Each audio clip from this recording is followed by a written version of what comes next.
Ji 33 nitiere suptal maduong' ma Nyamira kendo yudo thieth bang' chamo ring dhiang' ma osetop e gweng' ma Nyakeore e kar chung'o bura ma West Mugirango County ma Nyamira.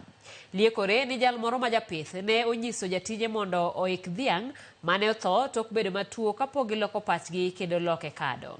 Ne gipogo ring'ono e kindgi giwegi kapok giuso ring'o modong' ne jogweng' e nengo ma ogonyore. Kane oyang chal mar jogo, jalno ma otelo ne weche thieth e kaunti John Kimani olero ni ji marom 25 oseyudo fuong'ruok kendo ibiro yienegi mar dhi dala ka modong' to pod yudo thieth.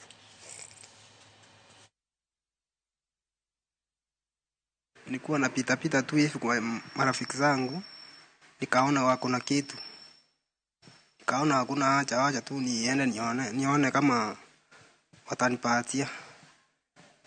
Kwa ukweli walinipatia wakaniambia hata wewe enda uchome.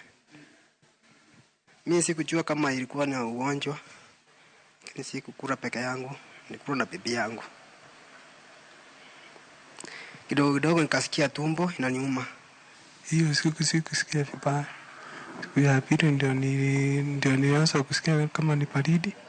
Nikalala siku mbili sijaamka. Wale wamechunguzwa, wamepata matibabu na tayari tuko tayari kuruhusu watu 25 kwenda nyumbani. Ni mmoja tu kwa sasa ambaye yuko hali sio nzuri lakini sio mbaya sana. Watu wa kijiji wale waliambiwa waende waisike hiyo nyama ama hiyo msoga, hawa kuisika, walipeleka nyumba zao na wakapatia marafiki zao wakaenda wakakula. Mwingine alikuja na utabiri yake, ng'ombe wakakata kanyama tu kidogo, wakatupia siafu.